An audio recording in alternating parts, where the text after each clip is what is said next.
The discovery. The vast emptiness of space stretched out before Captain Elena Rodriguez as she stood on the bridge of the UES Horizon, Earth's most advanced research vessel. Her dark eyes scanned the viewscreen, searching for any sign of the anomaly that had brought them to this remote corner of the Orion Arm. "Any updates, Dr. Chen?" Elena asked, turning to the ship's lead scientist. Dr. Lian Chen looked up from his console, his brow furrowed in concentration. "The energy signature is getting stronger, Captain. Whatever it is, we're getting close." Elena nodded, a mix of excitement and apprehension coursing through her veins. Humanity had been exploring the stars for nearly a century, but they had yet to encounter any signs of advanced alien life.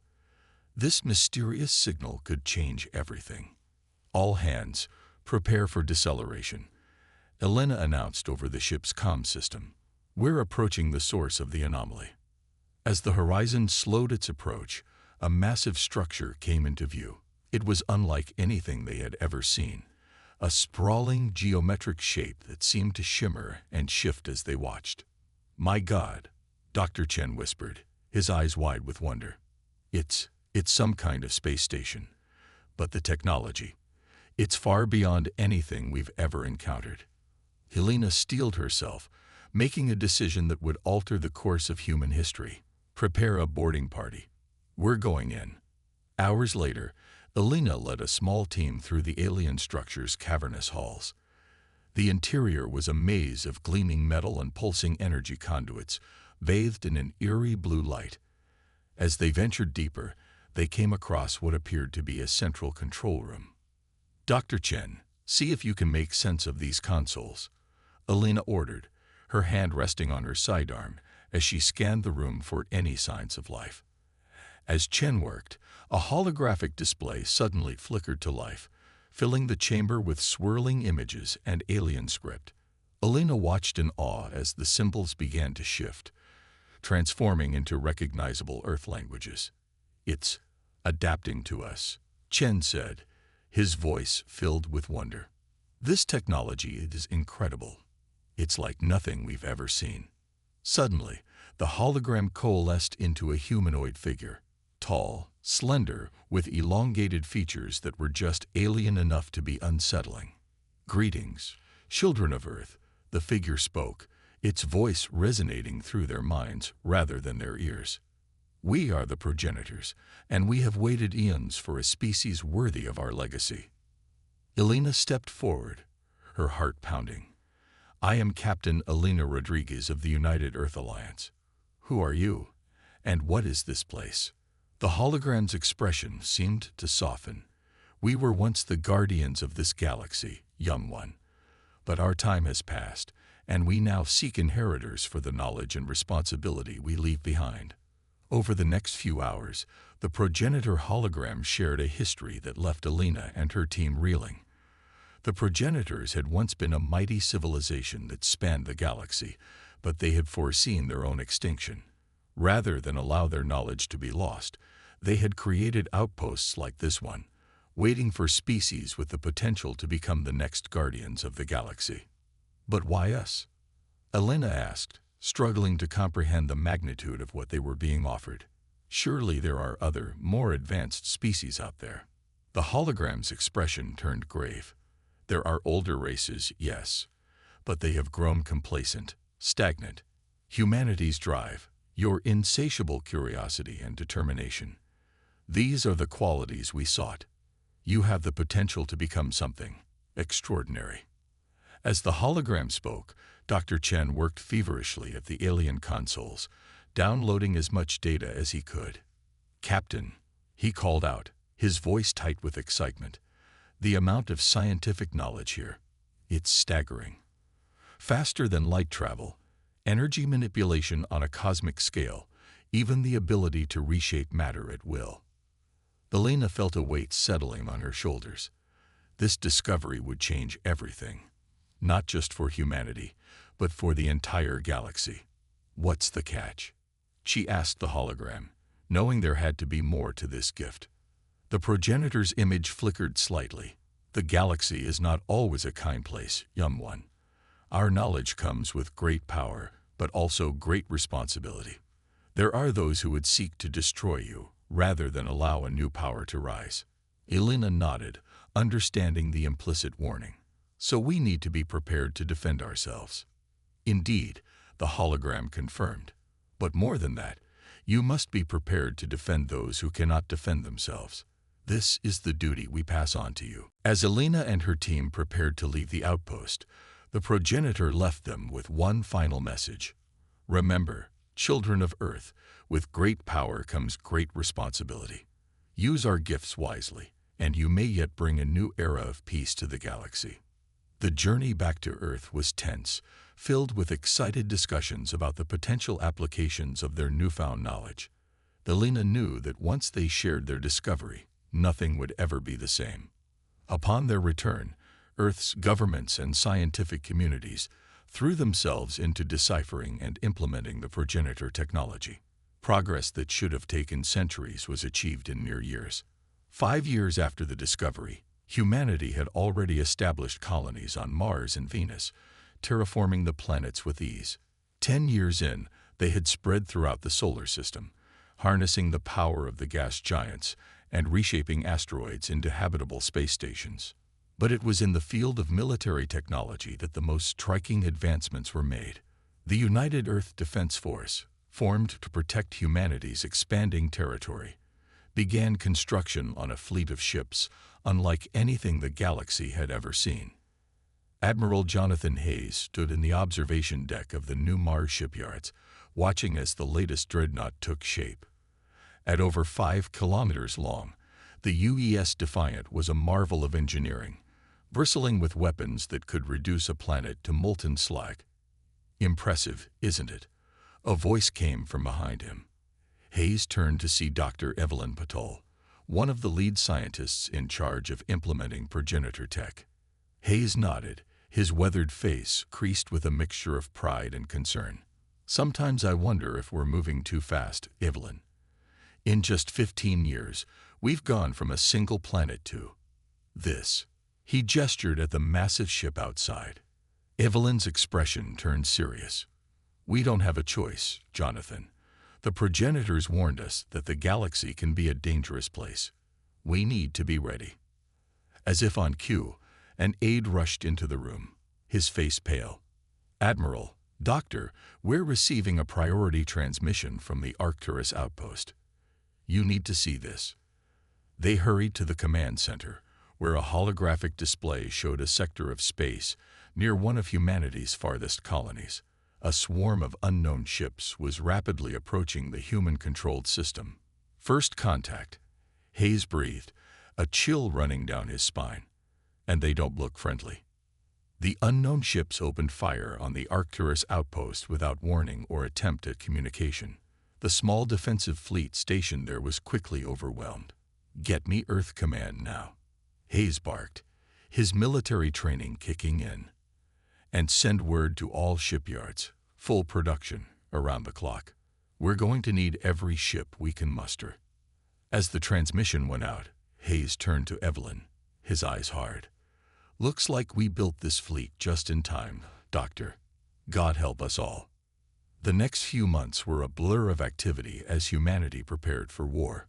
The unknown aggressors, soon identified as the Krell Imperium, seemed intent on wiping out the upstart human race before they could become a true threat. What the Krell didn't realize was that they were already too late. Humanity's industrial capacity, boosted by progenitor technology, was unlike anything the galaxy had ever seen.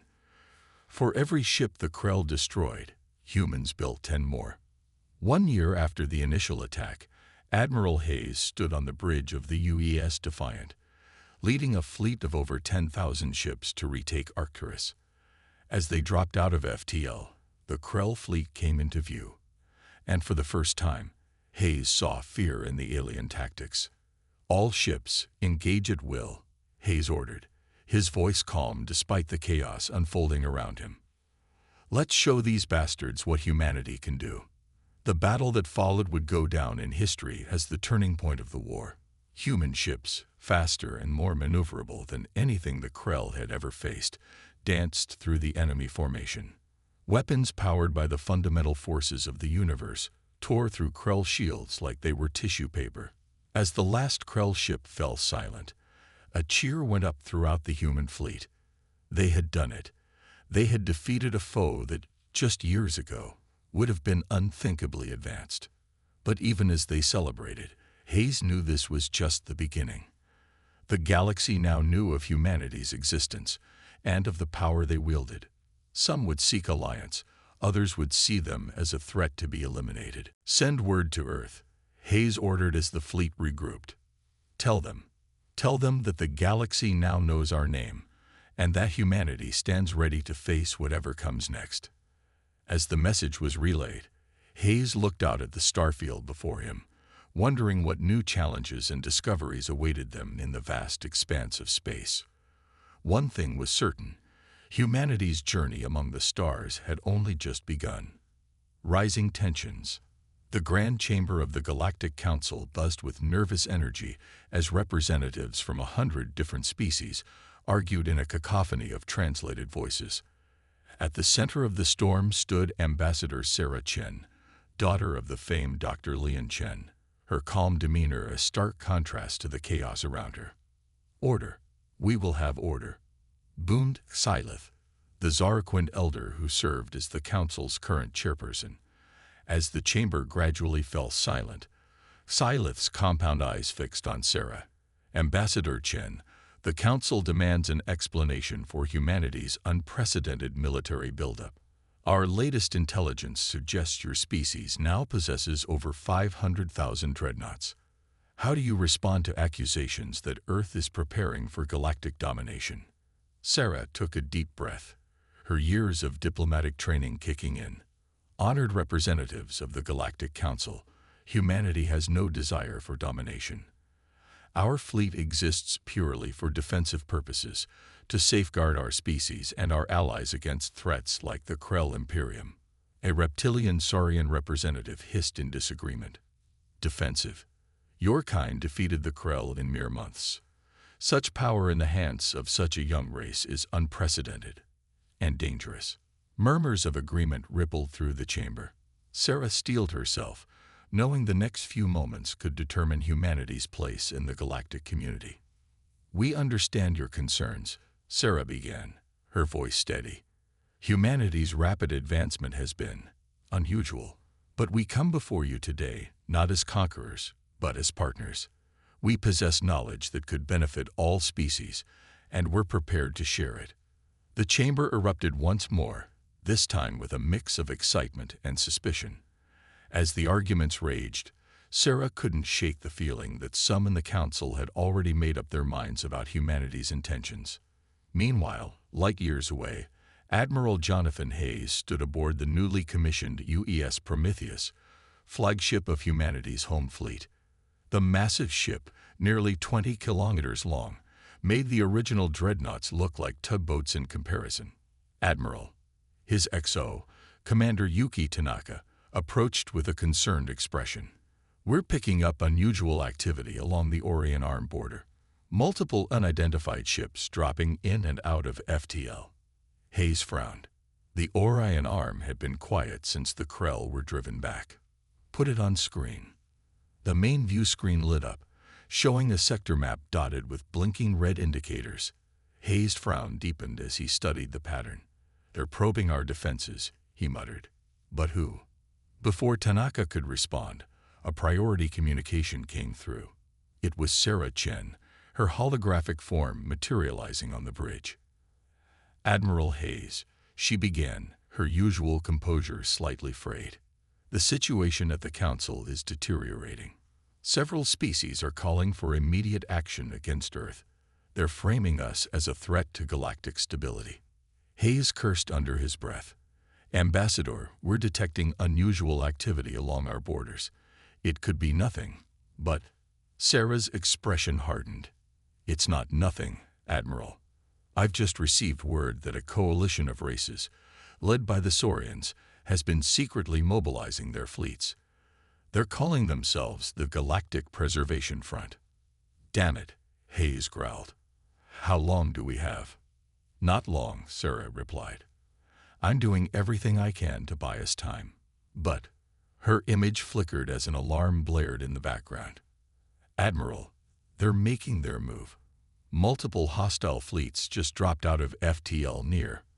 The transmission cut off abruptly. Hayes turned to his crew, his voice sharp with command. Battle stations, all fleets, prepare for imminent hostile contact. This is not a drill. As klaxons blared throughout the Prometheus, Hayes couldn't help but think of the progenitor's warning. The galaxy was indeed a dangerous place, and humanity was about to face its greatest test yet. Across human space, the response to the sudden attack was swift and coordinated.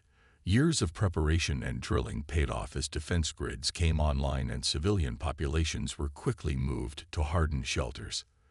The Galactic Preservation Front had expected to catch humanity off guard.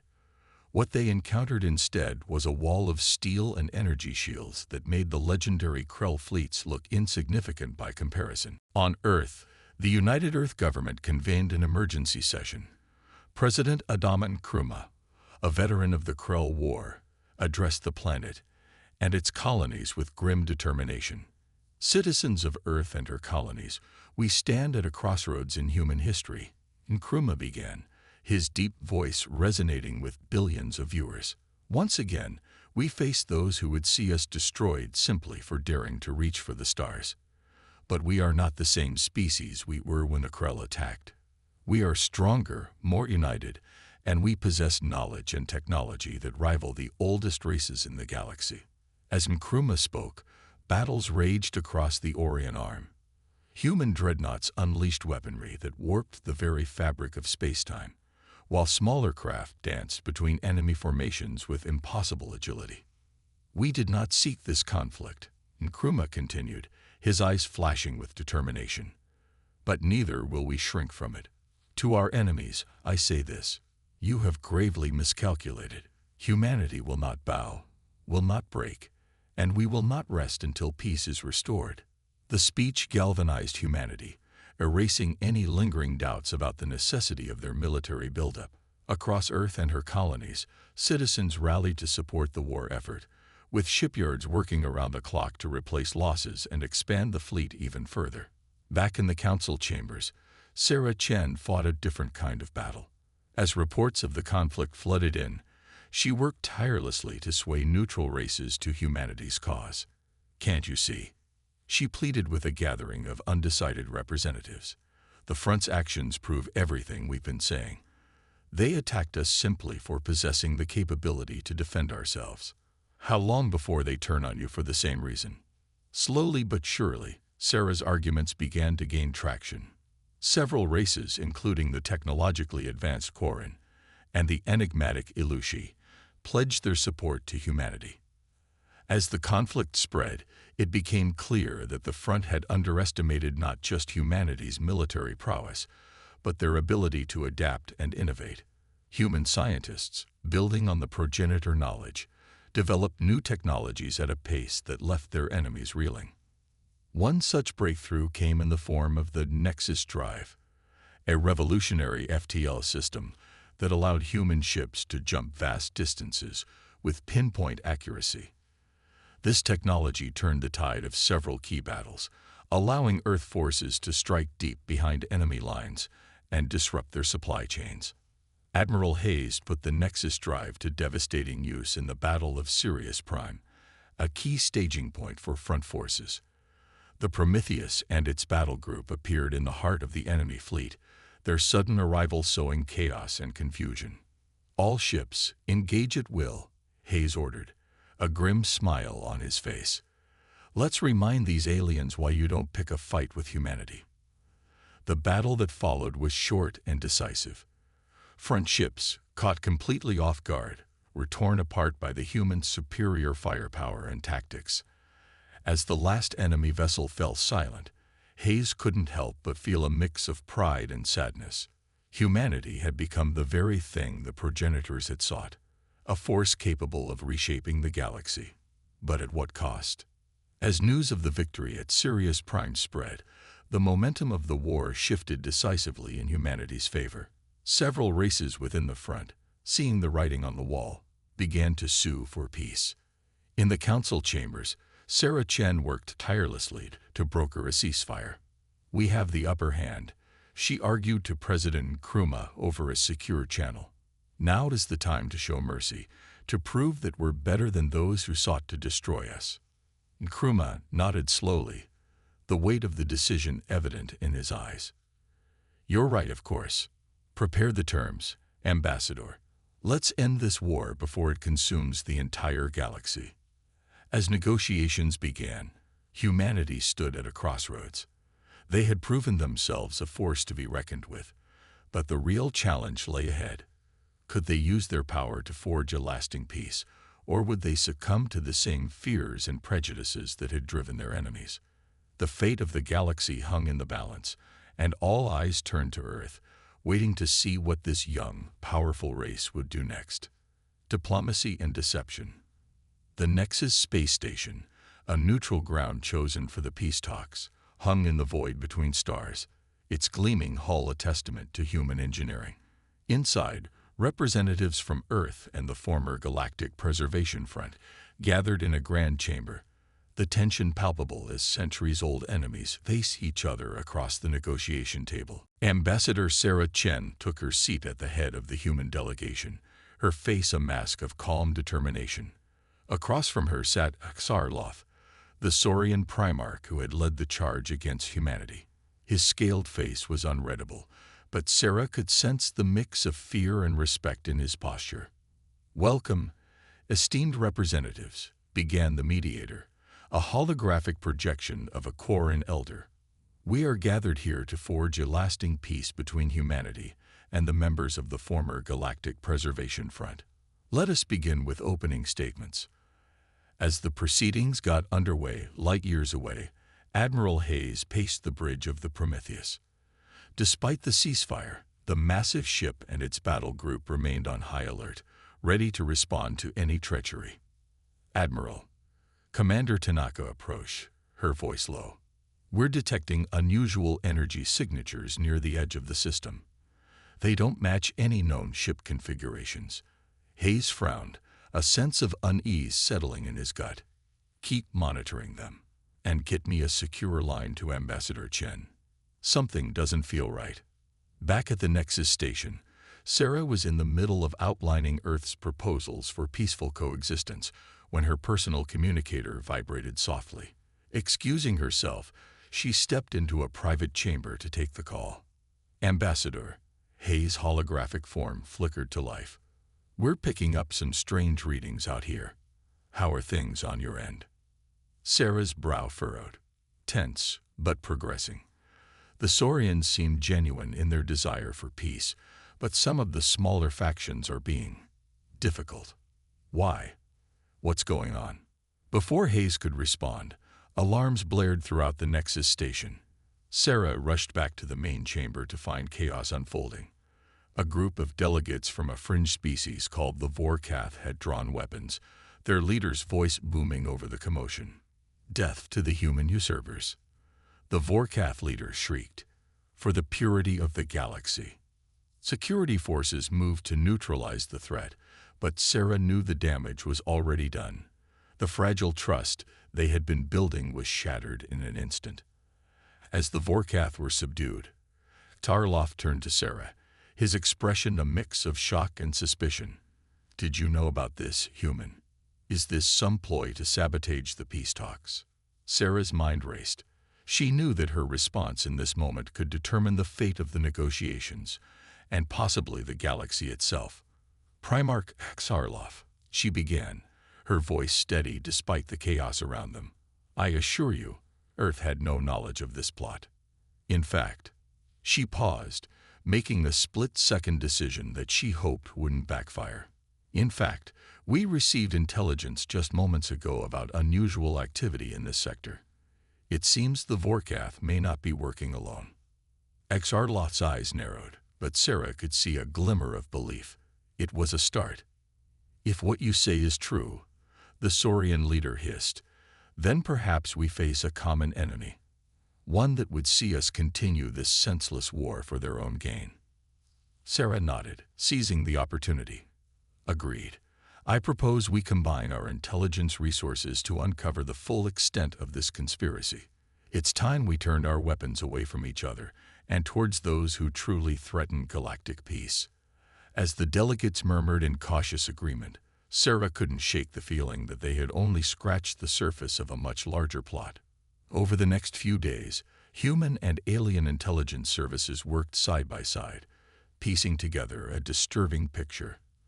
The Vorkath, it seemed, were mere pawns in a much larger game. Intercepted communications and decoded transmissions pointed to a shadowy organization known only as the Eternal Concordat. In a secure briefing room aboard the Nexus station, Sarah, Xarloth, and other key leaders gathered to discuss their findings. The Eternal Concordat appears to be comprised of extremist factions from multiple species, Sarah explained, gesturing to a holographic display of known operatives. Their goal seems to be nothing less than galactic destabilization. They believe that conflict drives evolution, and that peace will lead to stagnation. Xarloth growled, his claws digging into the table. So they manipulated us all, pushed us into a war that served their twisted ideology. A Quarren representative, her crystalline form shimmering with agitation, spoke up. But why reveal themselves now? Surely they must have known their attack would expose their existence. Admiral Hayes, joining the meeting via hologram, offered his theory. It's possible they underestimated how quickly we'd put the pieces together. Or, he paused, his expression grim, this could be just the opening move in a larger plan. As if on cue, alarms blared throughout the station. A junior officer burst into the room, his face pale. Multiple hostile contacts just dropped out of FTL. They're on an attack vector for the station. The leaders rushed to the command center, watching in horror as a massive fleet of unknown design bore down on them. The ships were unlike anything they had ever seen, organic-looking vessels that seemed to shift and writhe in space. It's a trap, Xarloth hissed. They meant to catch us all here, defenseless. But Sarah's mind was already racing, formulating a plan. Not defenseless, she said, turning to Hayes' hologram. Admiral, how quickly can you get the fleet here? Hayes' eyes widened as he caught on. The Nexus drive. We can be there in minutes. But Ambassador, the political ramifications of bringing such a large human force into neutral space will be nothing compared to the ramifications if we all die here. Sarah finished. She turned to the assembled leaders.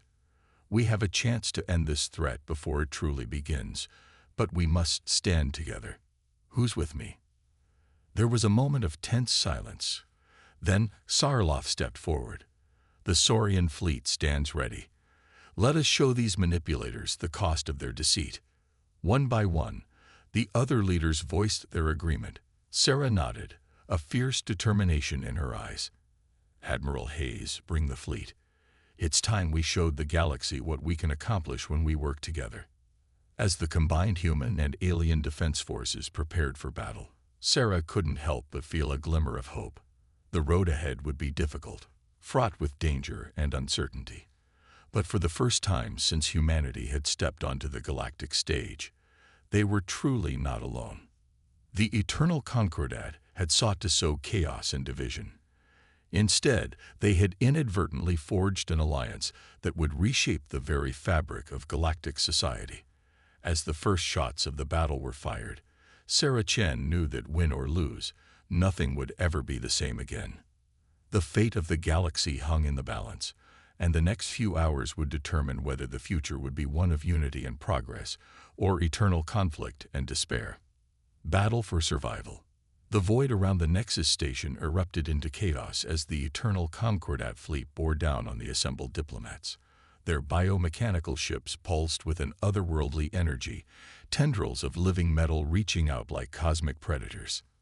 Inside the station's command center, Ambassador Sarah Chen and the alien leaders watched with a mix of horror and determination as the enemy approached. Where is your fleet, human? Xarloth growled, his scaled hands clenching and unclenching nervously.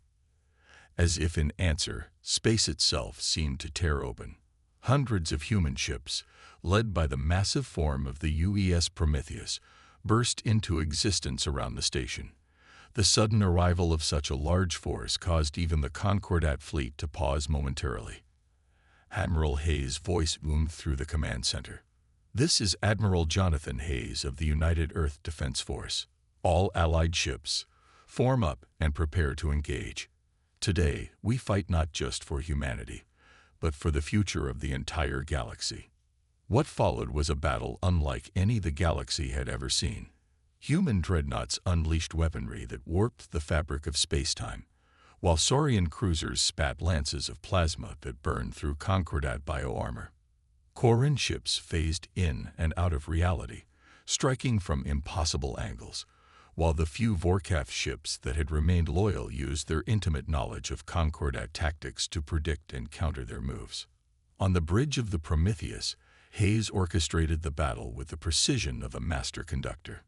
Battle Group Alpha, push through their left flank. Saurian forces, I need you to plug that gap in our lines. Quarren stealth squadrons, you're clear to begin your attack run on their flagship. Despite the united front, the battle was far from one-sided. The Concordat ships demonstrated terrifying adaptability, their living hulls evolving in real time to counter the Allies' attacks. For every ship they lost, the survivors seemed to grow stronger, learning from their fallen comrades. Back on the Nexus station, Sarah and the other leaders coordinated their forces and tried to unravel the mysteries of their enigmatic foe. As they worked, a Quarren scientist made a startling discovery. Ambassador Chen, the crystalline being chimed excitedly. "I've analyzed the energy signatures of the Concordat ships. They're using corrupted progenitor technology." Sarah's blood ran cold. How is that possible? The progenitor's outpost was supposed to be unique. The Quarren's crystalline form pulsed with agitation. It seems the Concordat found other outposts, but they lacked the ethical constraints to use the technology responsibly. They twisted it, merged it with organic matter in ways the progenitors never intended. This revelation changed everything. Sarah knew they couldn't allow this perverted version of progenitor tech to spread across the galaxy. She opened a channel to Hayes. "Admiral, we need to end this now. The longer this battle goes on, the more the Concordat adapts. We need a decisive strike." Hayes nodded grimly. "Agreed, but their flagship is too well protected. We can't get close enough to land a killing blow." Sarah's mind raced. Then an idea struck her. It was risky, potentially suicidal, but it might be their only chance. What if we gave them exactly what they wanted? Me. "Ambassador." "No," Hayes protested, but Sarah cut him off. "Listen to me. The Concordat wants to capture the station and the assembled leaders. If we make them think they've succeeded, we can lure their flagship in close. Then we strike." There was a moment of tense silence as Hayes considered the plan. Finally, he nodded. "It's crazy, but it just might work. We'll need a volunteer for a suicide run." "I'll do it," a gravelly voice interjected. Everyone turned to see Xarlof, the Saurian Primarch, step forward. "My people helped start this war. It's only fitting that I help end it." With the plan set, Sarah broadcast a false message of surrender. As predicted, the Concordat flagship, a massive writhing construct of metal and flesh, moved in to claim its prize. As it neared the station, Xarlof's ship, packed with experimental weaponry, burst from hiding. "For a free galaxy." The Saurian roared as his ship collided with the flagship's central mass. The resulting explosion was blinding, a miniature sun blooming in the void of space. When the light faded, the Concordat flagship was torn in two, its controlling intelligence shattered. Without central coordination, the rest of the Concordat fleet fell into disarray, easy prey for the Allied forces. As the last enemy ship fell silent, a cheer went up across the Allied fleet. They had done it. Against all odds, they had faced down an enemy that threatened not just individual worlds, but the very future of galactic civilization itself. In the aftermath of the battle, as rescue operations began and damage reports flooded in, Sarah Chen stood in the Nexus Station's observation dome, looking out at the debris-strewn battlefield. Admiral Hayes joined her, his holographic form flickering slightly. "We won," Sarah said softly, "but at what cost?" Hayes nodded solemnly. "The price of victory is always high, but think of the cost if we had lost, if the Concordat had been allowed to spread their twisted version of progenitor technology across the stars."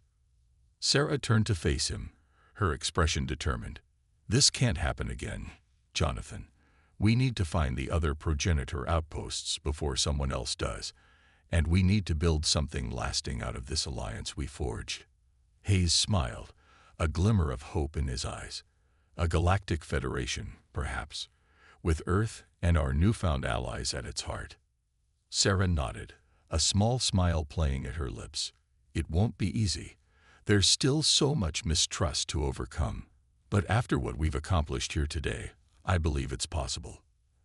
As they talked, ships from a dozen different species worked side by side, clearing debris and rescuing survivors. It was a small thing, but it represented a fundamental shift in the galactic order. For the first time in eons, the species of the galaxy were truly working together towards a common goal. The battle was over, but the real work was just beginning. Sarah knew that the road ahead would be long and fraught with challenges, but as she looked out at the stars, she felt a sense of hope she hadn't experienced since those first days after the discovery of the progenitor outpost. Humanity had been thrust onto the galactic stage, tested by fire, and emerged stronger than ever. Now, with allies at their side and the wisdom of the progenitors to guide them, they were ready to help shape a new future for all sentient beings. As the Nexus Station hummed with activity, plans already being made for the foundation of a new galactic order, Sarah Chen allowed herself a moment of quiet pride. They had faced the darkness and emerged victorious. Whatever challenges lay ahead, she knew that together they could face them. The galaxy would never be the same again. And that, Sarah realized, was exactly as it should be. A new era dawns. The Grand Assembly Hall of the newly constructed Unity Station buzzed with anticipation.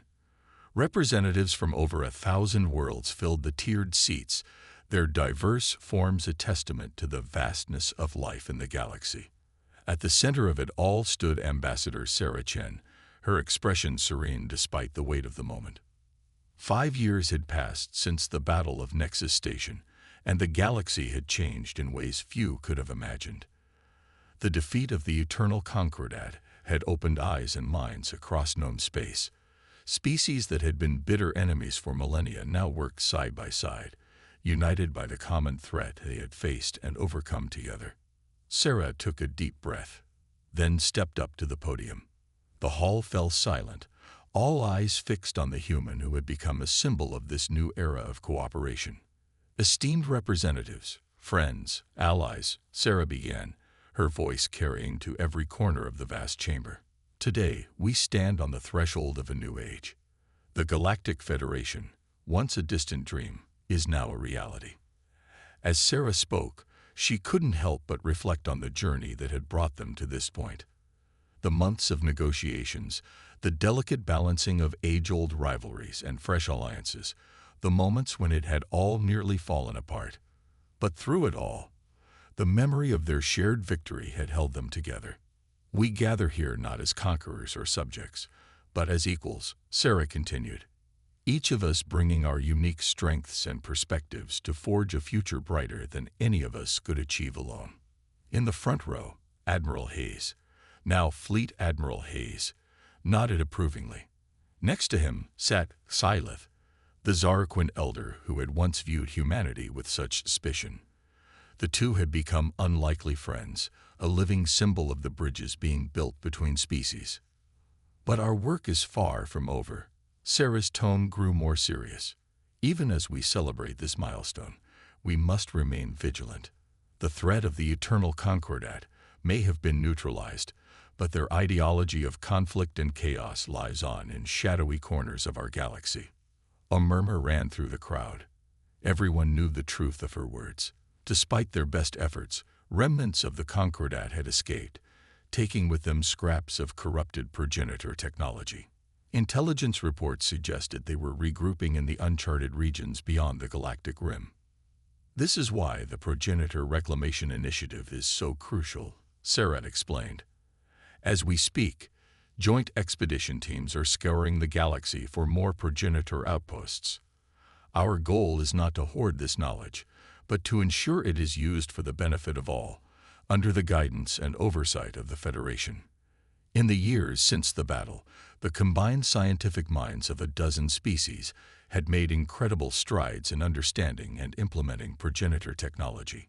Worlds once thought uninhabitable were being terraformed. Diseases that had plagued civilizations for eons were being eradicated, and the mysteries of the universe were unfolding before them at an unprecedented rate. But with great power comes great responsibility. Sarah's voice took on a note of caution. We must never forget the lessons of the past. The progenitors gifted us this knowledge not so we could dominate, but so we could protect and nurture. This must be our guiding principle as we move forward. As Sarah spoke, holographic displays around the chamber showed images of the Federation's early accomplishments. Joint scientific outposts on the fringes of known space. Diplomatic missions bringing formerly isolated species into the galactic community. Massive engineering projects reshaping entire star systems for the benefit of all. And so, on this historic day, I call upon all of you, not as an ambassador of Earth, but as a citizen of our shared galaxy, to ratify the Federation Charter. Let us pledge ourselves to a future of cooperation, discovery, and mutual prosperity. The chamber erupted in applause, representatives rising to their feet in a wave of approval. As Sarah watched, she saw not just acceptance, but genuine enthusiasm. The galaxy was ready for this change. The voting process was a formality at this point. Years of careful negotiation had ironed out most disagreements. When the final tally was displayed, it was unanimous. The Galactic Federation was officially born. As celebrations broke out across the station and transmitted to thousands of worlds, Sarah found a quiet moment to slip away. She made her way to an observation deck, gazing out at the star-filled void. Admiral Hayes joined her, a rare smile on his weathered face. You did it, Sarah. Against all odds, you actually did it. Sarah shook her head. We did it, Jonathan. All of us together. That's the whole point. They stood in companionable silence for a moment, watching as ships from 100 different worlds danced in formation outside, a stellar ballet to mark the occasion. So what's next? Hayes asked. You've achieved the impossible, brought peace to the galaxy. Where do you go from here? Sarah's eyes sparkled with the reflection of distant stars. Peace is just the beginning, Jonathan. We have an entire universe to explore, mysteries to unravel, and who knows, maybe someday we'll even find the progenitors themselves. As if in answer to her words, a priority alert chimed on both their communicators.